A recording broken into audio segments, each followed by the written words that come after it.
Na verdade, tem 3 agressores, né? O primeiro é o da Atena, que foi para vias de fato e acabou lesionando a minha mão direita e a minha costela. O 6º arco costal, na verdade. O segundo agressor é o Duda Lima, que é marqueteiro do Ricardo Nunes. Tem o vídeo, postei no Instagram, Pablo Marcal por SP, você pode ir lá e assistir agora. Ele toma e bate a mão nos peitos do meu assessor. Meu assessor, no artigo 25, né, ele, na legítima defesa, acabou partindo para cima. Inclusive, já deixo claro que fica condicionado, eu vou fazer a desconexão dele caso o Datena saia da campanha por agressão física e o Duda Lima também, que ele começou essa palhaçada inteira. Sobre a expulsão no debate, por falar a verdade, fui expulso, que eu falei que é uma promessa de campanha que eu vou prender o prefeito Ricardo Nunes, ele e mais 100, né, que estão envolvidos em tirar as merendas dos nossos filhos da escola pública. E aí, de forma, sem usar da isonomia, o Carlos Tramontini, infelizmente, ele me interrompeu na minha fala. Quando o Datena falou, usando da isonomia, ele foi advertido no final da fala. Ele quis me interromper por 3 vezes. E eu não vou deixar de falar a verdade. Fui expulso faltando 10 segundos e fui com alegria, porque é a revolta do povo. Essa revolta está aqui entalada na minha garganta e eu não me arrependo absolutamente nunca de ter sido expulso ali. Foi uma vergonha aquele debate. O senhor considera que esse clima agressivo da campanha, ele ajuda de alguma forma o eleitor a decidir sobre os problemas que de fato interessam para a cidade, transporte que não anda, sim, problemas de saúde e educação? Acredito sim, sabe por quê? Porque você acabou de entrar aqui para assistir esse programa e tinha propaganda do Ricardo e tinha propaganda do Boulos. Eles estão gastando mais de 100 milhões de reais de dinheiro público e eu estou num julgo desigual, numa eleição onde eu não tenho nem R$1 de dinheiro público, não tem coligação política com ninguém, não estou devendo a prefeitura para ninguém. Eles usaram o rádio, vocês ouviram no rádio e na televisão, eles me vinculando com o PCC, mas quem é tchutchuca do PCC é o Ricardo Nunes, comprovadamente com o inquérito está aberto pela Polícia Federal. E todas as vezes que eu tenho o poder de falar, alguém quer interromper. Então, realmente o nível está baixo, só que o povo não é bobo, o povo vai entrar numa revolta nesse dia 6 e a gente vai tirar esses canalhas aí do poder. Candidato, o que os eleitores viram nos debates, na maioria deles, foi que o senhor iniciou as provocações, xingamentos, inclusive com apelidos jocosos. Na semana passada, o senhor disse que já tinha mostrado a sua pior versão e que ia adotar, a partir de então, uma postura de governante. Mas depois teve essa nova briga. Como é que vai ser daqui em diante, daqui para frente? Em todas as brigas, o Datena entrou numa briga. Ele realmente foi acusado, né, por assédio sexual e dói nele, por isso que ele partiu para o descontrole. É uma proposta para a cidade de São Paulo, colocar a inteligência emocional nas escolas, porque tanto o meu assessor como o marqueteiro Duda Lima, que é o marqueteiro inclusive do Bolsonaro na campanha anterior, e o Datena são pessoas que precisam sim de inteligência emocional. A gente vai oferecer isso para os seus filhos a partir da escola pública e também num braço de ensino para todas as empresas. São 2 milhões de CNPJs na cidade de São Paulo. E nós teremos um braço de ensino para treinar todos os colaboradores, os parentes dos colaboradores e vizinhos dessas empresas na cidade. Qual vai ser a sua contribuição a partir de agora para melhorar o nível dessa campanha? O senhor se compromete a ter um comportamento diferente do que a gente viu? Não, depende, né? Porque eu nem posso chamar de debate o que aconteceu no Flow. Foi uma vergonha, né? A manipulação que aconteceu ali. Os sorteios, eu saí 3 vezes com a Marina e o Boulos saiu... por causa da linguagem neutra que ele defende, distorceu o hino nacional, sempre vou fazer questão de chamar ele assim, em respeito ao que ele acredita. Ele saiu 4 vezes com a Tabata. Então, ali, claramente, tinha 1 milhão de pessoas assistindo, os comentários, depois vale a pena vocês assistirem o que o povo viu ali. Não me deixaram nenhuma vez ficar com o Ricardo Nunes, né, só para fazer perguntas para ele. De fato, existe uma situação muito triste, né, nos debates. O Ricardo, que patrocina grande parte da imprensa com 648 milhões de reais do nosso dinheiro da Prefeitura de São Paulo, que inclusive a Rede Globo é uma das que mais recebe, não desrespeitando, mas é um fato aberto. Não tem nenhum problema com a Rede Globo de televisão, mas para vocês saberem que a grande parte da mídia é controlada pelo nosso dinheiro para mudar a nossa opinião, e eu sou essa pessoa que está remando sozinho, e nós vamos vencer essa eleição no primeiro turno. Você vai votar no 28 aí, no dia 6, o número da revolta popular. Candidato, o senhor critica o Bolsa Família, diz que ele mantém as pessoas na pobreza e o senhor propõe uma jornada da prosperidade. Entre aspas, segundo o seu plano de governo, motivando a pessoa a deixar a situação de pobreza para trás. O senhor vai rever os programas de transferência de renda da Prefeitura de São Paulo, que são parecidos, muito parecidos com o Bolsa Família? Na verdade, eu não critico, não. Ele já é falido e as pessoas, no governo anterior do Bolsonaro, você podia ter uma renda alternativa. O Lula assumiu, ele tirou a renda alternativa para você ficar nesse Bolsa Miséria. É miséria porque você sabe que não dá para comprar nada, você não vai prosperar com isso. Será que você vai deixar só isso de herança para os seus filhos? Eu quero propor o seguinte, mudança de mentalidade. Se você mudar a sua mentalidade, não tem como ninguém te segurar. Você não precisa de uma babá. O Estado não é sua babá. Nós não precisamos de tutor para um povo. Nós precisamos de emancipar esse povo e eu quero que você conte comigo para isso. Agora, 1º de janeiro, na prática, o senhor vai acabar com renda mínima, que é um programa de transferência de renda da Prefeitura de São Paulo, ou o senhor vai manter? Nunca. As pessoas têm que ter porta de saída, elas sabem. Eu pergunto para as pessoas que fazem parte disso, hoje, só para você ter uma noção, as pessoas precisam de saber que tem um governante à frente da Prefeitura de São Paulo querendo ver a sua prosperidade. Ninguém vai acabar com nada.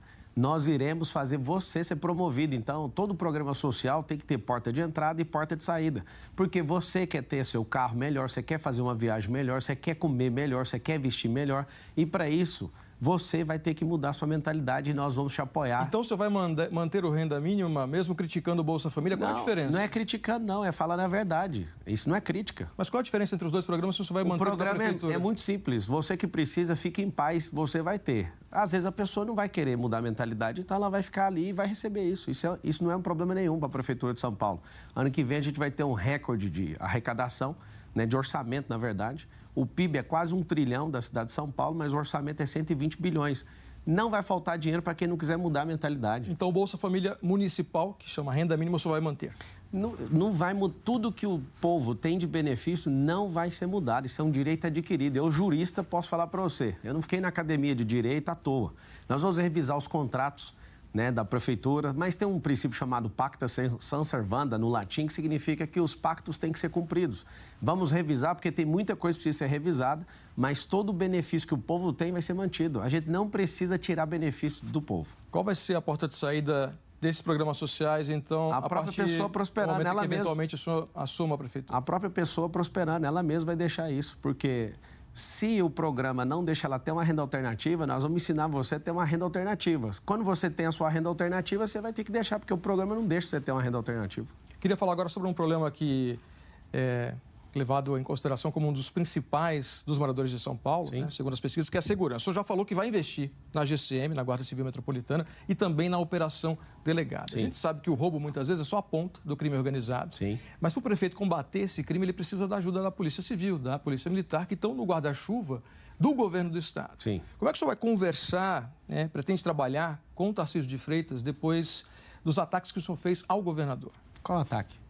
O senhor deu um apelido ao governador recentemente, há poucos dias. No dia 4 de setembro, o senhor disse na sabatina do UOL que o Tarcísio está enterrando a carreira política dele ao defender o atual prefeito. E o senhor disse também que ele é uma criatura feita pela transmissão de votos do ex-presidente Bolsonaro e que terá um problema muito sério em 2026 se continuar a atacá-lo. O senhor criou um apelido para ele recentemente. Sim, isso aí tudo confirmo, falei isso mesmo. Eu ajudei o Tarcísio na campanha dele, né? Fui envolvido ali diretamente ajudando na campanha dele, gosto muito dele. Eu sei que ele está errando.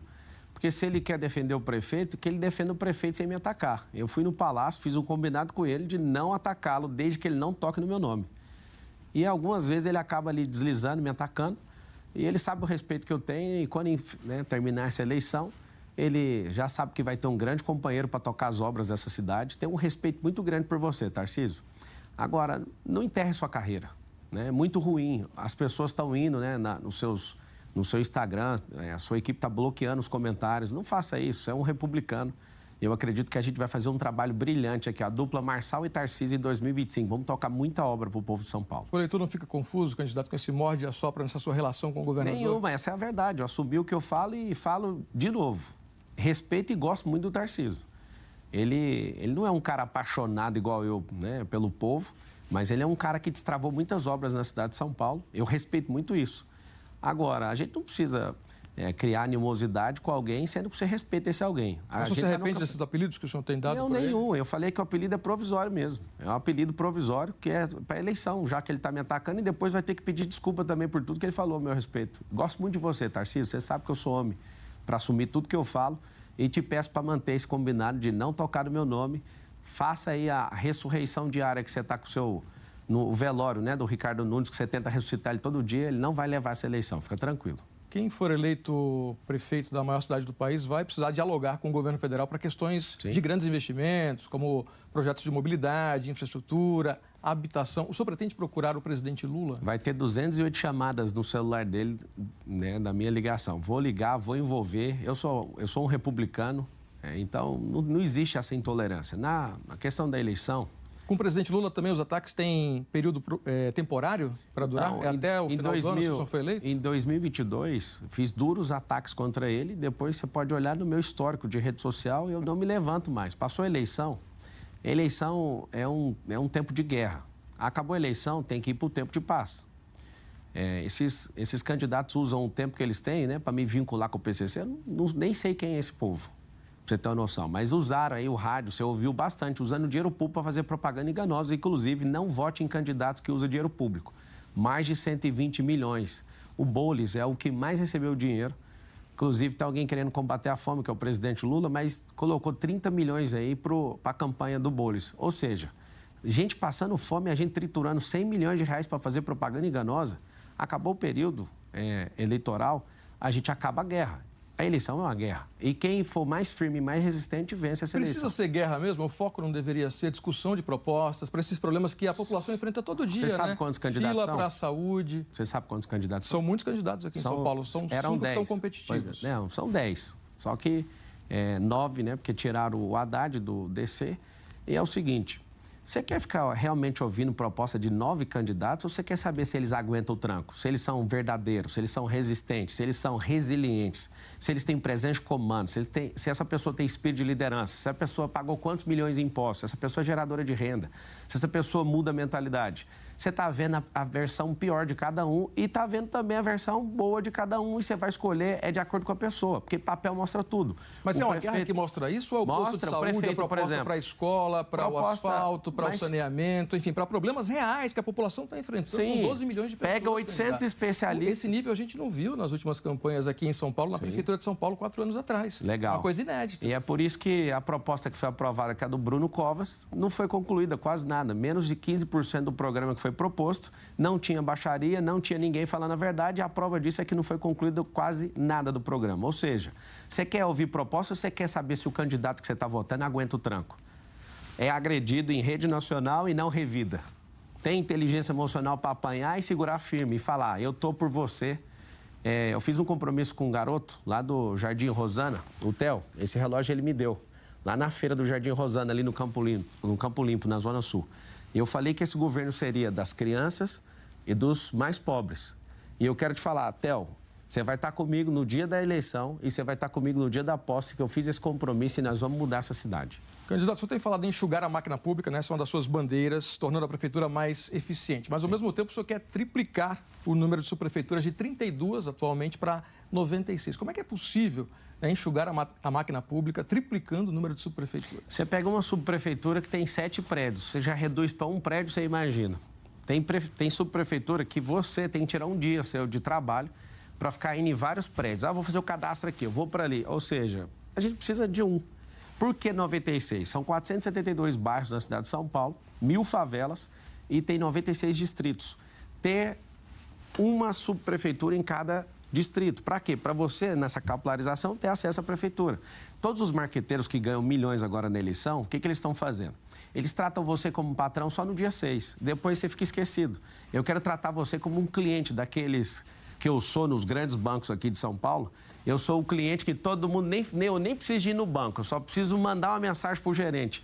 Nós criaremos verdadeiramente o atendimento pelo celular e se você não conseguir ser atendido pelo celular, você vai ter no seu distrito. A economia está em modernizar o Estado, fazer a virtualização desse 156 que de fato não tem serviços lá, você não consegue fazer as coisas lá, mas a gente vai fazer porque essa é uma bandeira minha, na minha vida. Mais do que prédios, na verdade, as prefeituras são tocadas por pessoas. Sim. O senhor pretende contratar mais gente, então, para tocar essas 96 subprefeituras que o senhor pretende administrar? Sim, a questão dinâmica, né? A dinamicidade da gestão pública, em não ter compromisso. Como eu não estou devendo vaga para ninguém, nem emprego para companheiro nenhum, fique tranquilo que nós vamos ter uma subprefeitura otimizada. Então, mas você vai contratar mais gente ou vai demitir pessoas que já estão lá hoje? Vai realocar pessoas. Se você coloca investimento em tecnologia, as pessoas que já estão hoje aqui, uma segurança para todos vocês, como eu não estou com um time de companheiro aqui, eu não tenho que dar cabide de emprego para ninguém. Vocês vão continuar trabalhando na prefeitura. O que a gente vai fazer é realocar pessoas, realocar prédios. Tem prédios hoje que a prefeitura paga aluguel, mas tem 41 mil imóveis na prefeitura de São Paulo, que a gente pode fazer a realocação disso e permuta de imóveis para ter aí no seu distrito. Você pode contar que a prefeitura vai estar aí. Candidato, queria falar sobre enchentes, que é um problema gravíssimo, histórico aqui em São Paulo, né? A gente está no período de seca agora, o problema é outro, queimada, poluição, calor muito grande. Agora, de acordo com a Defesa Civil, são mais de 800 mil pessoas vivendo em áreas de risco, tanto de deslizamento quanto de enchentes aqui na capital. Como é que o senhor planeja resolver essa questão de forma definitiva? Nós vamos criar um cinturão de empresas para gerar 2 milhões de empregos nas periferias. E o incentivo que a Prefeitura de São Paulo vai dar para essas empresas é que as empresas que tiver mais de 80% dos funcionários trabalhando e morando nesse mesmo bairro, elas vão receber incentivos, né, por parte da Prefeitura. Por que isso? Porque se tem um emprego, gera renda local. Segunda coisa, liberação fundiária. Nós temos um problema nas quebradas de São Paulo. Você não tem nem logradouro público, que sua correspondência nem chega aí. Então, nós vamos liberar isso, te dar a escritura. Fiz o compromisso lá em Heliópolis, com a senhora que me convidou para entrar na casa dela. Eu comi feijoada com ela e fiz uma promessa. Eu vou entregar nas suas mãos essa escritura lá em Heliópolis. Agora, em relação a essas áreas de risco que a gente acabou de citar, 800 mil pessoas. O senhor assumiu o compromisso de zerar esse número de pessoas vivendo em área de risco, reduzir em quanto? Porque isso não tem no seu plano de governo. Tem no meu plano de governo. Não cita enchentes nem mudanças climáticas. Tem no meu plano de governo que ninguém que hoje mora em casa de lata ou casa de madeira, nessas áreas de risco, em 1.460 dias você vai estar com a sua casa. A sua casa, eu vou te dar um cheque moradia, onde você vai construir e você vai usar recursos locais. Vai ter distribuidoras aí que você tem que comprar na sua região. Qual que é o problema? Estava terminando de responder. Como não tem a escritura, eu não consigo levar a empresa. Você não consegue nem sua correspondência aí. Esse vai ser o governo onde a gente vai promover e vai fazer um processo chamado desfavelização. No meu plano de governo está escrito comunidade forte. A comunidade vai ser forte com a cultura de vocês, mas favela significa ausência do Estado. E voltando no 28, agora no dia 6, faz o M, não esquece disso. No dia 28, no dia 6, você votar no número 28, que é o nosso, do Pablo Marçal, para servir você, você vai ter essa desfavelização acontecendo. Quanto é que isso vai custar, candidato? O que vai custar? Exatamente, colocar todo mundo, tirar das áreas de risco, né, e ter uma casa digna, como o senhor disse que vai ter até o final do seu eventual mandato. Não tem como a gente conseguir fazer isso se a gente não levar os empregos. Qual que é a ideia? As pessoas começam a ganhar R$3.000, elas vão embora da quebrada. Inclusive, você que não consegue dormir com batidão aí, né? Você trabalha a semana inteira e depois você tem que ir para o pancadão e ficar ali participando do pancadão. Nós vamos criar espaço onde a gente vai levar essas pessoas para lá para poder fazer evento. Eu sou a favor da cultura, mas não de tirar o sono do pobre e tirar o único investimento que a gente tem ali, que é a pessoa começa a prosperar e não coloca lá. Então, é o seguinte, não é por parte da prefeitura a abertura de empresa, mas é incentivo. Então, o incentivo de abrir empresa para fazer isso e gerar esses empregos é que vai gerar economia. Mas o senhor falou do cheque moradia. Eu queria só voltar a esse ponto, assim, quanto é que vai custar o cheque moradia para tirar todo mundo das áreas de risco em 4 anos? Eu não falei que vai tirar todo mundo em 4 anos. Eu falei sobre a casa de lata e casa de madeira. Não falei isso, eu sei que está falando isso. Ou seja, que casa de... Quem tem casa de tijolo vai continuar lá. Mesmo agora é o seguinte, qual que é o problema? Não, claro que não. O que a gente tem que fazer? Nós vamos pegar as áreas da Prefeitura de São Paulo, nós vamos fazer permuta com algumas áreas. Você está, às vezes, numa área de risco, essa área é uma invasão e ela está em disputa judicial. Para você saber, a Prefeitura de São Paulo não pode nem fazer o melhoramento público. O que a gente precisa fazer e não tem na Prefeitura de São Paulo hoje? Um metadado com todo o compilado de todas essas áreas. As áreas que a gente está em disputa judicial, eu me comprometo a entrar nessa situação, eu entendo o que você está passando, ninguém consegue resolver se não tiver um prefeito disposto a fazer isso. O que a gente precisa fazer? Algumas áreas eu vou permutar, pegar da própria prefeitura, onde tem principalmente essas áreas de risco, permutar essas áreas para liberar essa área para você ter paz e mexer na sua casa e receber esse cheque aí para fazer reforma na sua casa. Candidato, em entrevista à Globo News, dia 26 de agosto, o senhor disse sobre o presidente do seu partido, Leonardo Avalanche, abre aspas, se o partido fosse meu, ele já estava afastado até a apuração, fecha aspas. Foi uma resposta às denúncias de envolvimento, né, suposto envolvimento de Avalanche com o PCC. O senhor também disse que se sentia constrangido com as denúncias envolvendo o PRTB, só que poucos dias depois, no dia 4 de setembro, pouco mais de uma semana depois, o senhor participou de uma agenda de campanha com a Avalanche no Tatuapé, numa pizzaria, e naquela ocasião o senhor afirmou o seguinte: Leonardo Avalanche não é do PCC e é bem-vindo na campanha. O que é que mudou nesse prazo? Mudou que eu vi que é uma pressão de vocês em tentar me atingir. Quando eu falo vocês, imprensa, tá? Não tome isso como pessoal. E pegaram uma gravação, né? E a gente não sabe o teor dessa gravação, ou a credibilidade dessa gravação, para tentar parar a minha candidatura. Não que se não fosse eu, ninguém ia envolver ele nessas coisas. Eu conheci ele há pouco tempo. Eu tenho um grande sonho para o Brasil, que é todo mundo que quiser ser candidato não precisar de partido político. Porque é um manicômio você conseguir chegar onde eu estou aqui, sem dinheiro público, sem coligação, sem dever nada para ninguém. Sobre o Avalanche, ele suportou todas as pressões para me manter nessa candidatura.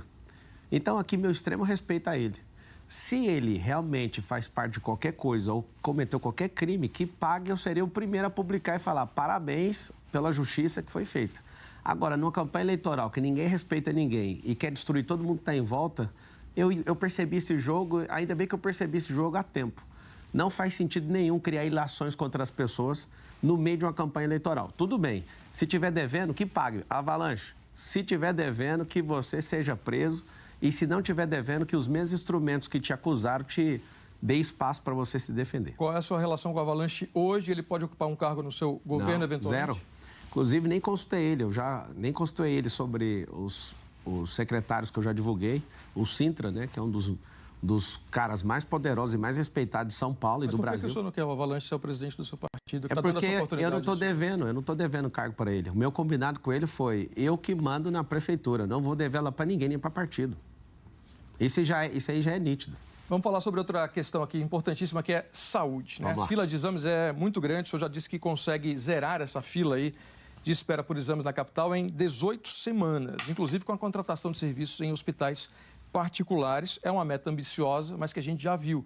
João Dória, quando foi prefeito, governador, implantou o Corujão da Saúde, você não deve se lembrar. Essa fila diminuiu no primeiro momento, mas depois essa fila voltou.